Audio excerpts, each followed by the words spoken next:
Défiscalisation et déréglementation des petites entreprises, évidemment. Nous n'avons pas dit des grosses entreprises, d'ailleurs c'est bien indiqué. Vous voyez très bien ici ce qui est indiqué, défiscalisation totale et déréglementation massive aux prises d'effets immédiats pour les métiers de production naturelle, agriculture, etc. Suppression des contraintes, et on parle également défiscalisation totale des métiers à revenus précaires. C'est pas la même chose, attention. Non. Non. C'est le travail des députés s'il y en a, c'est le travail de l'appareil législatif. D'accord ? C'est une mesure en soi. C'est une mesure en soi qui est proposée au Conseil législatif qui sera alors en vigueur. Bien sûr que non. Bien sûr que non. Mais il y a des péremptions ensuite. Vous ne pouvez pas remonter beaucoup plus loin, si ce n'est pour les vrais criminels de haut vol. Mais pour ce qui est du personnel politique, vous ne pouvez pas remonter au-delà, c'est pas possible. Vous ne pouvez pas remonter à 40 ans. Là, ça fait 40 ans, vous comprenez ? Donc vous n'allez pas dire, moi j'ai poursuivi des gens il y a 60 ans. Ou alors vous faites comme les juifs qui fonctionnent avec leur système de Shoah, ils vont chercher les gens dans leur tombe pratiquement. Donc il faut arrêter avec ça au bout d'un moment. Bien sûr qu'on va poursuivre les criminels et les vrais responsables. Mais vous ne retrouverez pas Pompidou. Pompidou, il est dans la tombe. Vous allez retrouver qui ? Giscard, il est à moitié dans la tombe également. Voilà, donc tout ce personnel-là, il est plus en mesure de... C'est des gens qui étaient déjà majeurs, ils avaient au moins une trentaine d'années. Bon, 30 plus 40, ça fait 70. Alors, qu'est-ce que vous allez faire ? Bien sûr, on peut saisir les biens d'un certain nombre de gens, mais à part ça, les poursuivre, on ne peut pas faire autrement.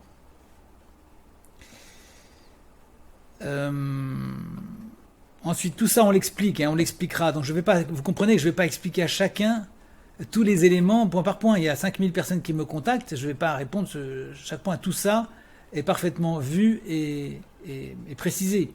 Alors, si vous voulez, je vous réponde comme ça servira de réponse pour tous les autres. Sur le point numéro 1, d'accord pour les suppressions massives, mais pas sans chiffrage préalable. Tout cela, c'est déjà fait depuis très longtemps. La Cour des comptes et bien d'autres ont fait un travail absolument fantastique et on sait tout ça. Combien ces impôts resteront à l'État français ? On le verra à ce moment-là. Et que tous les Français payent les mêmes impôts des gens sacrifiés, mais tout cela, ça s'évaluera à ce moment-là. C'est une chose qui peut se faire. C'est de facto le cas. De même, pour la natalité, bien sûr, évidemment. Donc on parle du peuple souvent, mais entre nous, sur l'expression de faire rêver que les masses, le peuple, le gros populaire, comme disait Étienne de la Boétie, est un danger pour la France. La démocratie n'est pas un bon système à l'échelle du pays. Nous avons des vues précises là-dessus, ne vous inquiétez pas, ce ne sera pas la démocratie à la Mélenchon. Ce ne sera pas le bordel socialiste en fait. Néanmoins, vous ne pouvez pas vous passer du peuple. Voilà. Point, dissolution n'est pas suffisante, il faut des arrestations, tribunal spécial, c'est prévu. Il n'y a pas besoin d'en parler c'est une proclamation. Point 14, organisme indépendant en matière bancaire ou une information amusante, mais peu sérieuse. Plus sérieusement, la nationalisation suffit. Non, pas du tout. Car vous devez savoir que les organismes nationaux, nationalisés, sont gangrénés par l'incapacité, l'irresponsabilité, l'incompétence. Et c'est quand même notoire. Citez-moi une entreprise publique qui ait fonctionné. France Télécom, c'était le plus gros déficit de l'histoire de l'humanité. Je ne sais pas si vous imaginez, pour une entreprise en tout cas. Ça dépassait les plus grosses dettes américaines ou chinoises. Alors soyons sérieux. Ça ne marche pas. La nationalisation ne marche pas parce que vous mettez des fonctionnaires dedans qui vont s'occuper d'organismes dont ils ne connaissent rien. Ils ne connaissent que l'aspect technique, juridique, mais ils ne sont pas capables de le faire vivre et de l'animer. Il faut des entrepreneurs, il faut des gens qui connaissent les métiers. Donc il faut effectivement des organismes indépendants en matière bancaire. Point 17. Endettement des particuliers, l'annulation globale n'est pas une solution. Si, c'est l'une des solutions. Pour poser une solution, mais pour moi, je fais la différence entre un particulier sans dette pour vivre décemment et un particulier sans dette pour acheter du télé. Alors vous n'écoutez pas ce que nous disons. J'ai dit précisément l'endettement par situation, c'est l'endettement passif. Donc c'est précis. L'endettement passif, renseignez-vous, vous apprendrez ce que c'est. Ce n'est pas ce que vous pensez. Ce n'est pas l'endettement quand on achète une voiture de sport.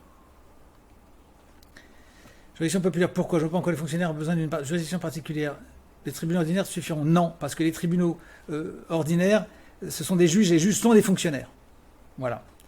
Et le peuple a le droit aussi à sa propre justice, dans la mesure où elle est suffisamment inspirée et tenue par un certain nombre de dispositions. Il ne s'agit pas de faire non plus des soviets.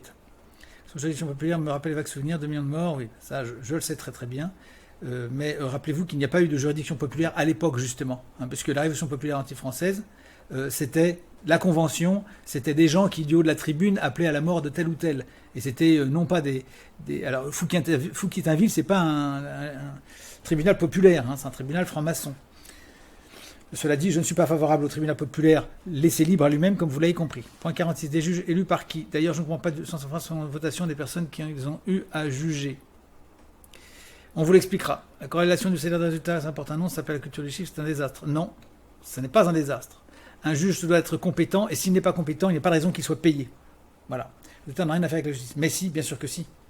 La justice, c'est un résultat. Il n'y a pas de justice s'il n'y a pas un résultat. Il y a une prétention à la justice, qui n'est pas du tout pareil. Si vous enfermez des gens innocents et que vous libérez des coupables, c'est un anti-résultat, c'est un contre-résultat, une contre-performance. Ça doit être sanctionné, comme il se doit. Alors un juge qui aura traité des affaires 10 fois plus... Pas du tout. Non. Et là, c'est parce qu'après, vous tombez sur... Vous confondez la question de l'évaluation du résultat à la notion d'évaluation du résultat. La notion d'évaluation du résultat, c'est une chose, mais la façon dont on fait l'évaluation du résultat en est une autre. Rappelez-vous toujours, avant de poser des questions, de dire des choses comme ça, que des gens ont travaillé avant vous, que ces questions se sont posées depuis des décennies, des siècles, et que les réponses ont été trouvées. Donc ne prenez pas cette habitude de débarquer en disant non, c'est pas comme ça qu'il faut faire. Il y a des gens qui vous précèdent et qui ont réfléchi à ces questions. Donc on peut parfaitement faire en sorte qu'un juge qui n'a qu'une affaire soit normalement rétribué, et convenablement, et pas moins que quelqu'un qui aurait fait 10 affaires. Mais c'est aussi à évaluer de manière précise, parce que s'il n'a fait qu'une affaire par paresse ou par fainéantise, c'est un autre problème. Voilà, vous êtes absolument contre la culture résultat, moi je suis parfaitement pour. Et peut-être que vous êtes fonctionnaire, ou je ne sais pas, ou de la fonction publique, ou dans un domaine où justement on ne vous demande pas du résultat, mais moi je constate que c'est la demande du résultat qui obtient les meilleurs résultats précisément. Disait Laurent Berton, c'est effrayant. Oui, je connais bien Laurent Berton, c'est mon ex-collègue Laurent Berton. Ça correspond exactement à ce que je dis. Si nous avions une police qui était payée au résultat, un résultat évidemment parfaitement évalué, et non pas évalué de manière biaisée ou fallacieuse, un bon résultat, un noble résultat, eh bien vous n'auriez aucun problème de délinquance en France. Voyagez dans le monde, franchissez les frontières, allez en Asie, allez partout, allez voir comment ça se fait, vous allez voir comment ça fonctionne. Allez à Singapour, vous allez voir si ça ne fonctionne pas comme ça. Et vous verrez s'il y a des délinquants à Singapour. Allez au Japon, allez partout dans les pays un peu sérieux où il y a une police qui travaille bien et qui est en nombre extrêmement réduit mais qui sait faire son travail.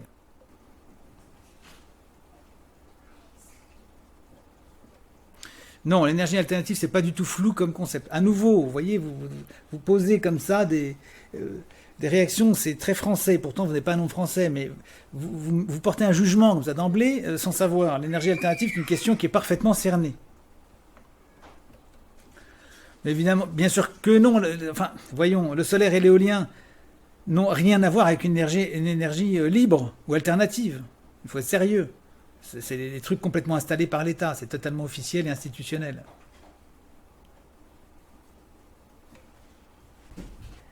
En effet, il y avait un point qui faisait doublon, merci de l'avoir signalé. Points 65 et 50. Point 71, la liberté pour les gauchistes de Nanterre. Alors, sérieusement, la liberté endoctrinée le cerveau n'existe pas. Les universités sont devenues une véritable plaque tournante de l'obscurantisme. Bah, évidemment, je pense qu'il faut les dissoudre, ces universités, personnellement. Il faut sévir, il faut réglementer, enquêter, juger responsable pour corruption de la jeunesse, ajouter suppression de l'ENA et Sciences Po. Évidemment, on y songe, bien sûr. Cela dit, les bonnes universités qui pourraient ressurgir doivent bénéficier d'une liberté, ainsi que les grandes écoles. Je ne parle pas des universités sièges de mouvements extrémistes et dangereux et stupides, de subversion en particulier. Mais à nouveau, dites-vous bien que tout ça, c'est réfléchi. Vous ne croyez pas quand même qu'on fait ça dans un esprit de perpétuer les erreurs du passé. Ça fait très longtemps que tout ça nous choque, nous heurte et que nous voulons changer. Revenons donc à votre point 71. Suppression ou réforme, moi j'ai des idées là-dessus. Il y a des idées très intéressantes sur ce sujet. Bon, si c'est supprimé pour recréer ensuite, c'est pas intéressant. On peut parfaitement faire en sorte que l'ENA soit une école performante. C'est parce que vous l'associez au régime précédent, que vous voulez le détruire.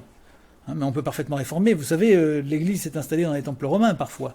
Bon, donc on n'a pas toujours rasé les éléments anciens. On le fait quand ils sont symboles trop puissants d'un pouvoir à éradiquer. Mais l'ENA, par exemple, enfin, je ne vais pas en parler ici, mais ou Sciences Po, qui n'a pas de grande utilité en effet, parce que ça forme quoi au juste? Les gens qui sont spécialisés dans les sciences politiques sont essentiellement des gens parasitiques. Enfin, on ne voit pas à quoi ils servent dans la société. Franchement, à quoi servent-ils? Comme si la politique pouvait être une science d'ailleurs. C'est pas une science, c'est une. Enfin, c'est pas une science. Bon, ça c'est certain, mais et c'est un milieu qui est effectivement très très entre les mains du gauchisme institutionnel. Point 75 pour les monopoles sur une vidéo, vous avez répondu, en effet, l'État doit détenir certains monopoles. Point 78, 79, 80, je suis monarchiste, je peux vous dire que vous dévoyez le sens du mot monarque. Ce que vous décrivez n'est pas une monarchie, l'emploi du mot monarque n'est pas justifié. À long terme, je suis pour la monarchie, seul système stable qui a donné des différences en plus de la vitesse. Votre système semble complexe à mettre en place et fera apparaître de l'instabilité. Mais peu importe, nous ne sommes pas là, commençons par prendre le pouvoir. Je ne vous fais pas dire. Il s'agit d'abord de commencer par le commencement.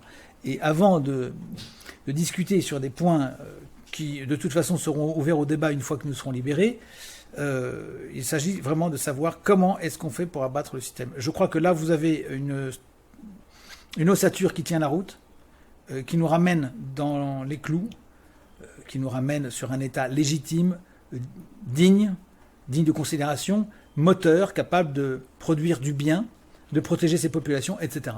Et loin de la corruption des mœurs mentales, loin du marxisme et de toutes sortes de choses de ce genre. Voilà. Donc, voyons ces points 118, 119, 80.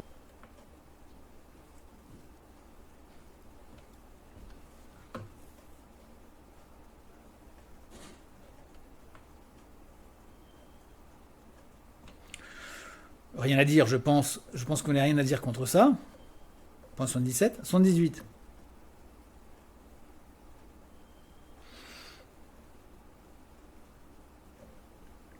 « 80% des voix d'un peuple, c'est énorme, je vous signale. C'est énorme. Ça veut dire que le monarque a vraiment fait une série d'erreurs considérables. Vous ne pouvez pas réunir 80% des voix, c'est extrêmement difficile. Il faut vraiment, vraiment qu'il y ait une atteinte extrêmement grave. C'est la loi salique, je vous rappelle aussi, parce que chez les francs-saliens, le monarque pouvait être déposé s'il y avait une opposition trop forte de la part du peuple et des chefs. Donc c'est tout à fait la tradition française. Le monarque est issu d'une assemblée de gens formés de jeune âge, tout métier. Mais forcément, comment voulez-vous faire? Vous voulez quoi? Vous voulez chercher des légitimistes, des orléanistes, des Bourbons? C'est une plaisanterie.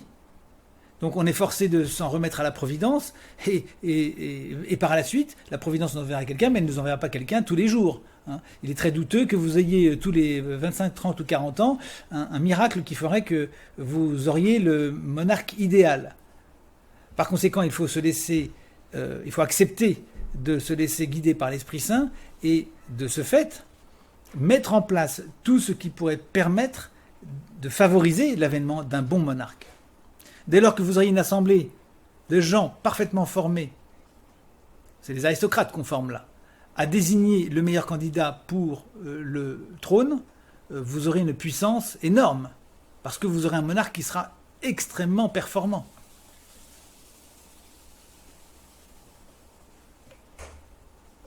Et ça, c'est indispensable. Vous n'avez pas demandé quand même au roi de faire toutes les lois. Là, ça devient... De toute façon, les lois, il faut les réduire au maximum et il faut qu'il y en ait peu. Mais vous n'avez pas demandé au roi, ni au cabinet du roi, ni à la pairie, ni au pair de France de faire les lois. Il faut qu'il y ait des gens extrêmement performants et forts dans le domaine législatif, issus des métiers, à mon avis, pour dire, voilà, éventuellement, on peut songer à telle loi, et à ce moment-là, c'est validé ou non par les assemblées supérieures. Je parle là de la mise en œuvre. Attention, mise en œuvre. Je n'ai pas dit que c'était l'Assemblée qui était l'initiatrice des lois. C'est un changement radical avec le système précédent. Donc, ici, aucune contradiction avec le monarchisme. Je suis moi aussi plutôt de tendance monarchiste, mais je veux conforter la monarchie par les deux autres grands systèmes qui sont la démocratie et l'aristocratie. Dès lors qu'on aura les trois pattes du tabouret, il tiendra debout. La monarchie a pu tomber, rappelez-vous. L'aristocratie peut faillir également. Et la démocratie peut être une erreur, peut faillir aussi. Il faut donc une symbiose des trois. Et une symbiose des trois, c'est de toute façon une monarchie, entre nous. Voilà. Voilà pour ces réponses. À très bientôt. Au revoir.